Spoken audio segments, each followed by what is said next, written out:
नमस्ते दोस्तों and welcome back to the channel जहां हम सिंपल और क्लिनिकल स्टाइल में समझते हैं मटेरिया मेडिका के इम्पॉर्टेंट रेमेडीज़।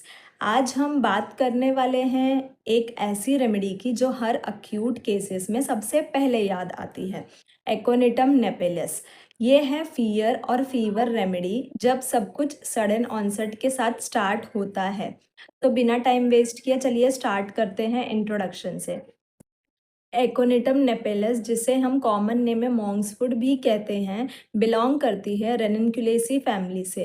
ये रेमेडी मेनली उन लोगों के लिए होती हैं जो यंग, एनर्जेटिक, लेथॉरिक नेचर के होते हैं। स्पेशली यंग गर्ल्स जो सेडेंट्री लाइफ लीड करती हैं। उनका body type dark hair, dark eyes और रिजिड मसल्स होती हैं। और हाँ, एक और बात, ये लोग वेदर चेंजेस से इजीली अफेक्ट हो जाते हैं। अब बात करते हैं उसके माइंड सिम्टम्स की जो कि एकोनाइट का कोर है। पेशेंट हमेशा फियर और एंजाइटी से घिरा हुआ रहता है। उसे बाहर जाने से, भीड़ में जाने से और स्ट्रीट क्रॉस करने से भी डर लगता है। उसके फेस पर हमेशा फियर एक्सप्रेसिव रहता है, जैसे अंदर से कुछ कांस्टेंट घबराहट सी चल रही है उसके अंदर। वो कहता है कि मुझे पक्का लगता है कि मेरी डिजीज़ फेटल है, मैं उस दिन मर जाऊंगा। यानी कि वो डेट और इवन टाइम भी प्रिडिक्ट कर देता है। इवन ड्यूरिंग द प्रेगनेंसी भी उसे फियर ऑफ डेथ होता है।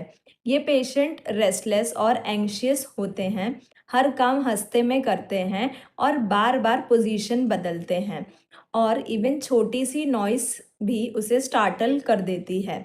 डॉक्टर हैनीमैन ने एलिन की नोट्स में लिखा है, whenever एकोनाइट is chosen observe the moral symptoms. Moral symptoms में लिखा है एंग्यूश, रेस्टलेसनेस और फियर। और हाँ, एक और इंटरेस्टिंग की note, music is unbearable for aconite patient. Music सुन के पेशेंट सैड फील करता है। इसका कंपैरिजन है सबाइना से। सबाइना में भी म्यूजिक अनबियरेबल है ड्यूरिंग द मेंसेस और नेट्रम कार्ब से। अब बात करते हैं इसके फिजिकल जनरल्स के बारे में। एकोनाइट के कंप्लेंट्स तब आते हैं जब पेशेंट एक्सपोज्ड होता है ड्राई कोल्ड एयर या कोल्ड विंड्स में।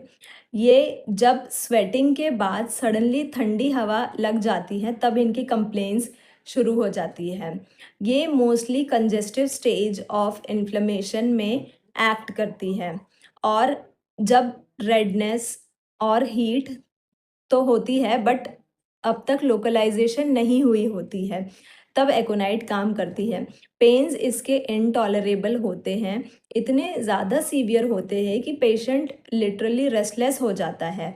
स्पेशली नाइट में इनके कंप्लेंट्स और सिम्टम्स सारे बढ़ जाते हैं। कमेंट करके बताओ और रेमेडी जिसके सिम्टम्स नाइट में वर्स होते हैं या फिर नाइट में इंक्रीज हो जाते हैं। अब बात करते हैं फीमेल रिप्रोडक्टिव सिस्टम के बारे में। तो एकोनाइट बहुत ही यूज़फुल रेमेडी है एमिनोरिया के केस में, स्पेशली लेथोरिक यंग गर्ल्स में जिनके मेंसेस फ्राइड के बाद सप्रेस हो गए हो। तो अगर किसी लड़की को सडन शॉक, फियर या फ्राइट के बाद मेंसेस रुक गए हो, देन थिंक एकोनाइट। नेक्स्ट हम रेस्पिरेटरी सिस्टम के बारे में बात करेंगे।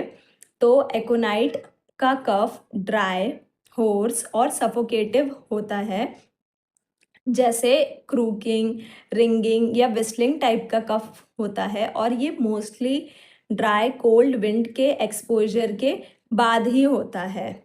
अब कीनोट डिफरेंस के बारे में देखते हैं। एक और कीनोट डिफरेंस है, एकोनाइट में कफ ऑन एक्सपायरेशन वर्स होता है, जबकि कॉस्टिकम में कफ ऑन इंस्पायरेशन वर्स होता है।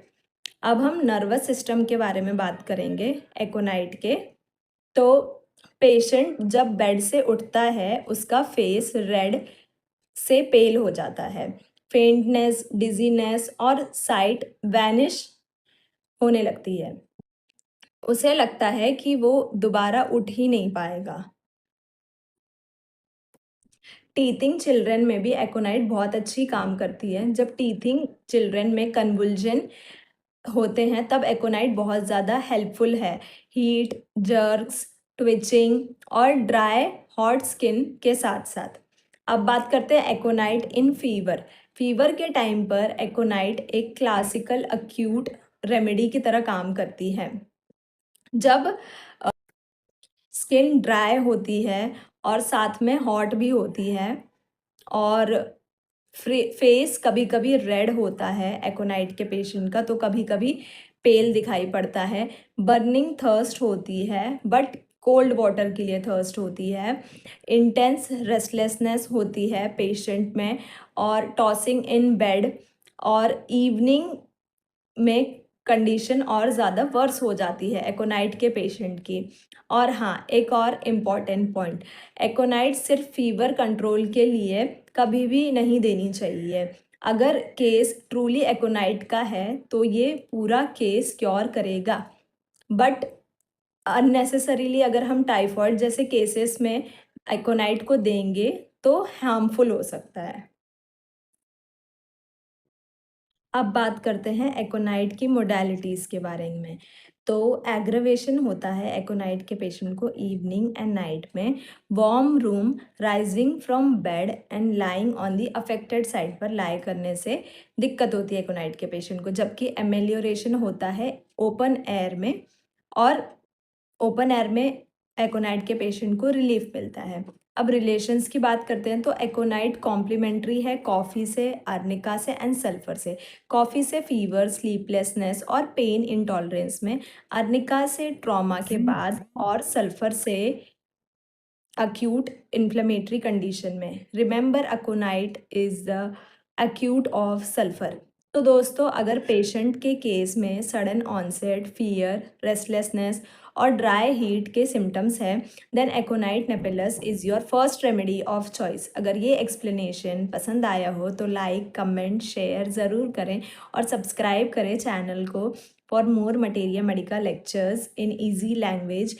कमेंट करके बताएं नेक्स्ट कौन सी रेमेडी पर आप चाहते हो कि मैं एक्सप्लेन करूं, देन कमेंट करके बताओ। Thank you.